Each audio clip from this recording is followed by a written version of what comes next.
It's the 28th of September 2021.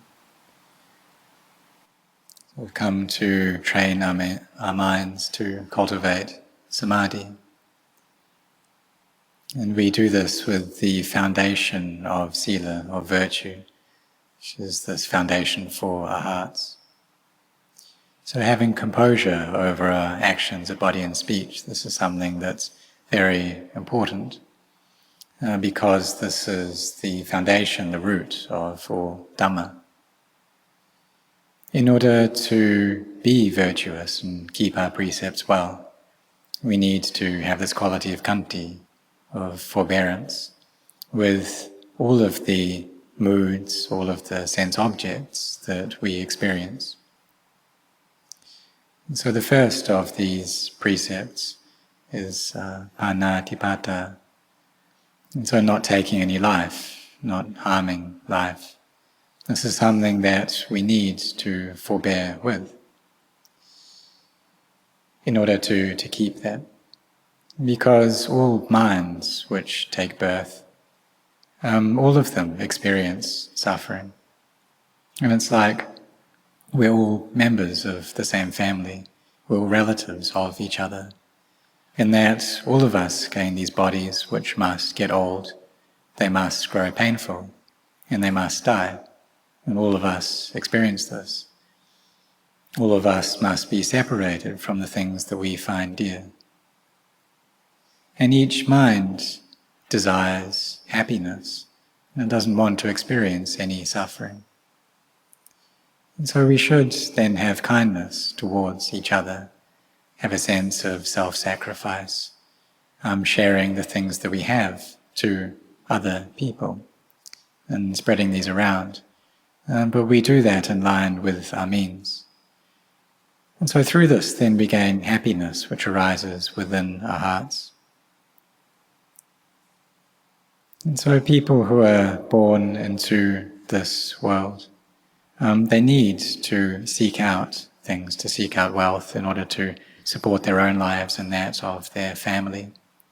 Perhaps the husband goes off to find wealth and the wife takes care of the children. And if the children succeed, then their parents feel at ease, their hearts feel at ease. But if the children have problems, give rise to problems, then there's a lot of suffering that comes up within the hearts of the parents. And then who should we blame in that case? Should we blame others or should we blame ourselves? And where is it that these children came from?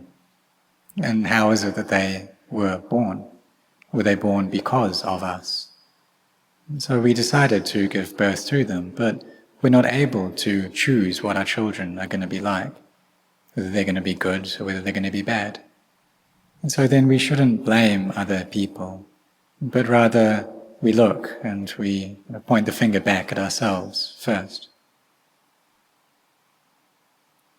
Because the things that we get, they arrive through the Kamma that we've made, either the good Kamma or the bad Kamma. And each person has their own Kamma that they have created. So we see in this present day that there's this collective Kamma that we've all made together, which has brought about this COVID virus and the spread of the pandemic. And so this is due to the Kamma that we've made. And that's following the principles of Buddhism. But if we don't understand that, then we may think that it's not so fair. We may think that everyone should be born in an equal state. But if everyone was equal, then that would be heaven. Well, actually, in heaven, people are still different there. The beings there are still different through the barami that they have created. Whether they have a lot of barami, spiritual virtues, or a little. And so perhaps we have enough food and shelter and stuff to not give rise to problems and agitation in our lives. But still the barami that people have, they differ. whether it's a lot or a little. And that's the case for everyone in this world, because this isn't Nibbana. And so we shouldn't blame other people about this inequality, or not getting what we want or as much as others, because these things arise due to us, due to the fact that we have been born. That suffering can only arise because me arises first. And so, following on from that, there's physicality, there's mentality. But if these minds didn't get born, then we wouldn't be able to receive any suffering whatsoever. Having been born already, then we should put our efforts into building up parami, these spiritual virtues, into being generous, into being virtuous, into cultivating our minds, so that when the people who do this, who set their hearts on this, it shows that they are wise people. But there are many, many people who don't have this wisdom, who use their life in this world to harm others. And this harming, it's just kind of changed its form in this present day, that people now steal in a modern way. They hurt each other in a modern way, they cheat in a modern way, they kill in a modern way. Because the world is now modern, it's developed. And it's actually easier to do these things than it was before. If we want to verbally abuse someone, to shout at them, to scold them, then we can easily do that, because that's just how things are in this present day and age. But it's not right to be doing that. And if we do that, then we're lacking in moral integrity, aren't we? And it's easier for people to steal and cheat and swindle these days, for example. So we really need to be cautious around these activities, realizing how this opportunity that we have right now is a very good one, because it gives us the chance to train our minds. But those who are intent on this practice are very few. There are many people who are generous, and say, if there were 10,000 generous people, it'd be difficult to find 100 people amongst those who were virtuous, who kept the 5 precepts every day, or even just kept the 5 precepts on the lunar observance days. And out of 10,000 virtuous people, it's hard to find 100 who have this interest in listening to the Dhamma, in cultivating states of samadhi. It'd be very difficult to find just 100 individuals. And out of those who are intent on training themselves in meditation, to find just a handful who have the faith and the sincerity to ordain and take on the robes. It's really not easy to find those people. It's even more difficult. And out of all of those who have ordained already, to find one who is able to stay in the robes for a long time, and that's even more difficult. And why is that? Well, it's because of the desire, the pleasure that we find in sights and sounds and odors, tastes, tactile sensations. And these things pull the mind out into the world.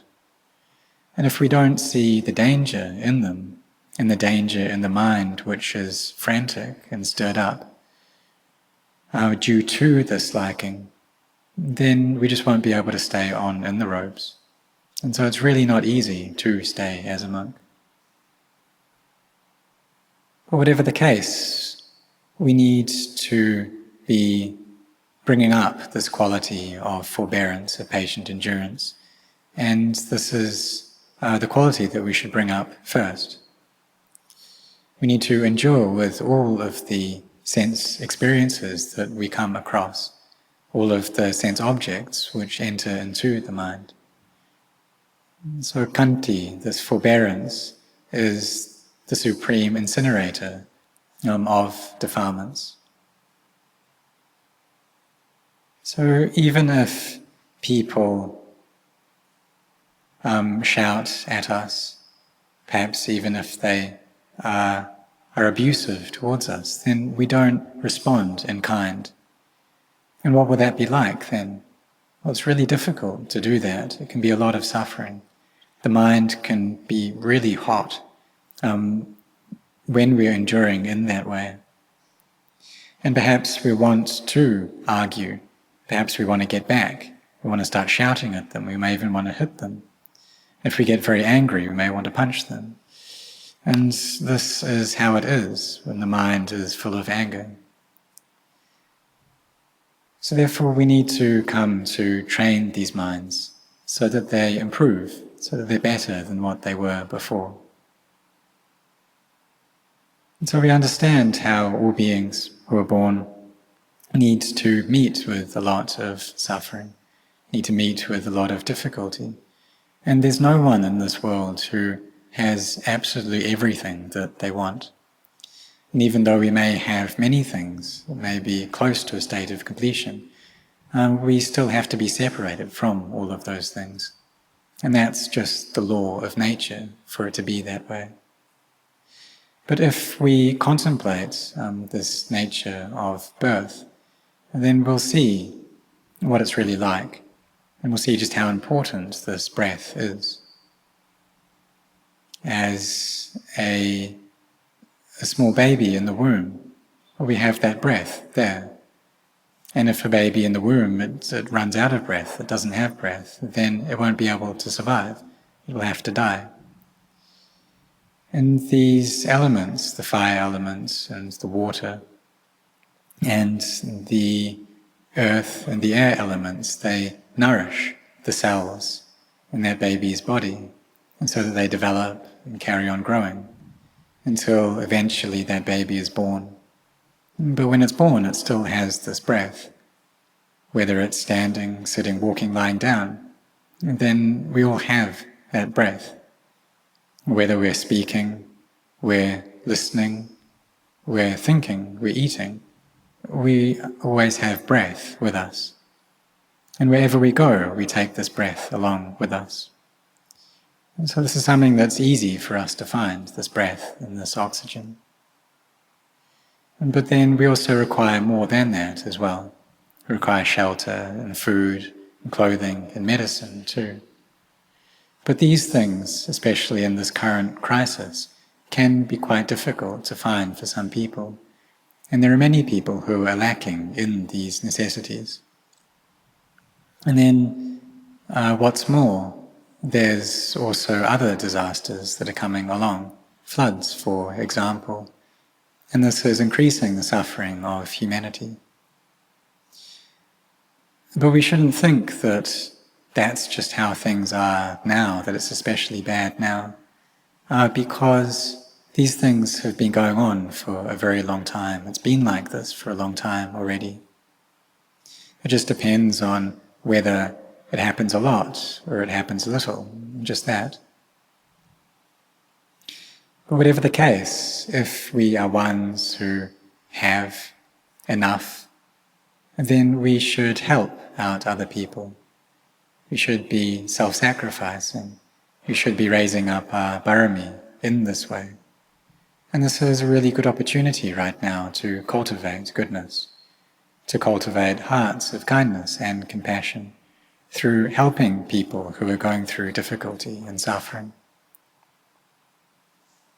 And so we can take this up as a practice, and we do it in line with our means, in line with the energy that we have. And we can do a bit a day. We don't have to do a huge amount. We just help each other out bit by bit.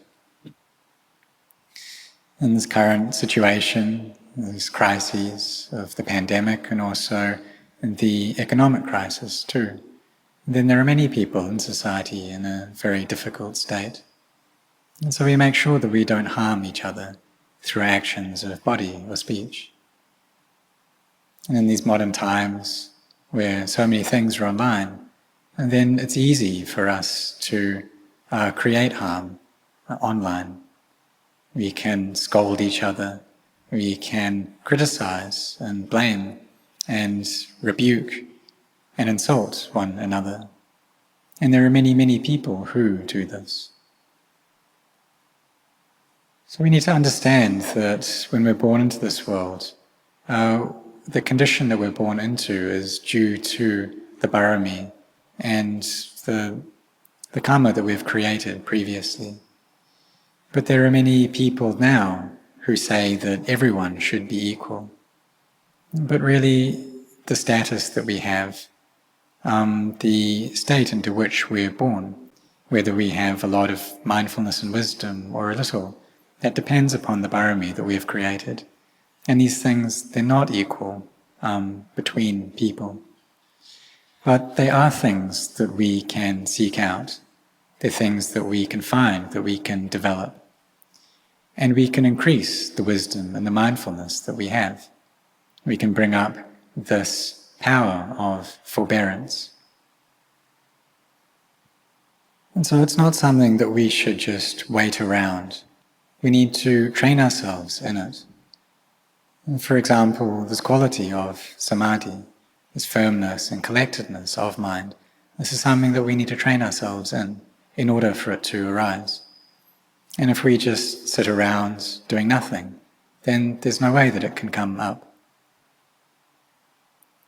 And if we don't do walking meditation, we don't sit in meditation, then we're not going to get these states of samadhi. Or if we don't chant, then we won't get benefits from that. Whereas children need to have effort in their studies, need to be seeking out wisdom to gain for themselves. And they have parents who support them in this. But it's also not the case that they need to be first as well, that they need to get first place. And if others get better marks or do better than them, then they should feel happy for them. And if we have this attitude, then we're able to stay together in the world well. Because we can't just stay off all by ourselves. And therefore we need to have kindness and compassion towards one another. So we should endeavour to train these minds of ours. So if we don't train them, then they'll always be rushing after the sense impressions that they experience. And that's all they do, that's all we experience. If it's something that we like, then we become happy. If it's something that we dislike, we become upset. And the mind just proliferates upon these emotions. It's especially important for monks to train themselves, and to be training themselves more than what the lay people do. To be bringing up more of this quality of endurance, to have more kindness, more compassion, to really be putting in effort into this training. And it's a good opportunity that we have, because this country of Thailand, it's a very peaceful country. And that's due to the king and his kindness and compassion. And he's a good example for the people. He has a lot of generosity and makes offerings to the monastics regularly. And even though he may not go himself, he gives that duty to others to go and make these offerings. And he also supports and takes care of the nursing of many monks who are sick. And if with some monks who are very old, and he offers electric golf carts for them to use. And even sends a lot of food to different monasteries, and so that they're not lacking in any way. He has this quality of virtue, sila, and is devoted to training himself in samadhi. And so he is really intent on doing this, that even though he has everything himself, or he has enough, he still goes out and develops his barami by helping out and supporting the monks, and also helping out in society as well. And so therefore the Thai people, whether they're monastics or lay people, have a really good opportunity to practice, to be developing their minds, to be cultivating generosity, cultivating virtue.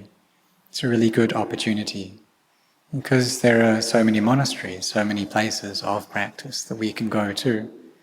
And the king supports and protects these places. So we have this good opportunity to be training our minds. And so we should be doing this. We should be giving rise to these states of samadhi. And wherever the monks go, then people have respect for them. And they raise their hands in Anjali. Because the monastics are wearing the banner of the Arahants, this victory banner, these robes that we wear.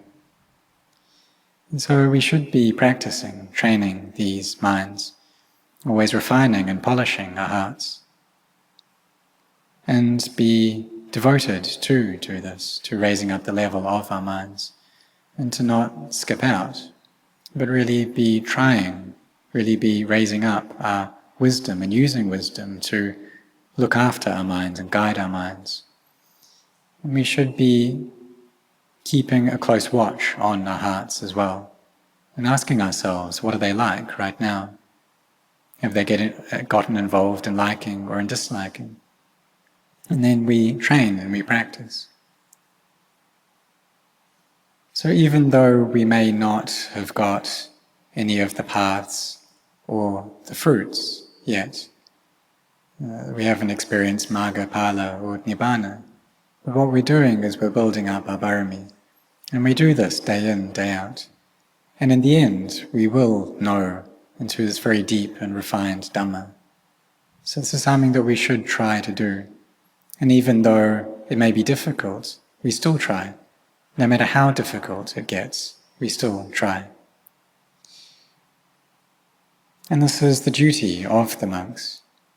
And we should be contemplating these requisites that we've been given and how they come to us through the barami of the Buddha, the Dhamma, the Sangha, and also the kindness, compassion, and faith of the laity.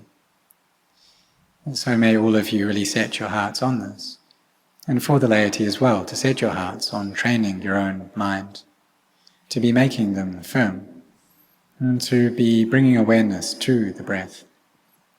And when we have mindfulness of the breath, then that mindfulness may gather together in different places. It may get really firm at the top of our heads, or our forehead, or the tip of our nose, or our chest. And this may be the location where samadhi comes together. So whatever place things gather together, then that's where we should be looking and placing our attention. And then when the mind retracts from that state, then we contemplate into the nature of instability and of change, how things aren't sure. And even the state of samadhi that we have cultivated, that we have developed, this too is something which is not sure. And then we can come back and look into this world and ask ourselves, is there anything in this world which is sure, which is stable? Look into these bodies of ours and see how nothing within these bodies is permanent or stable. And here we can see how, or we begin to see and observe the aspect of not self within this body. And so may each of you really try to do this.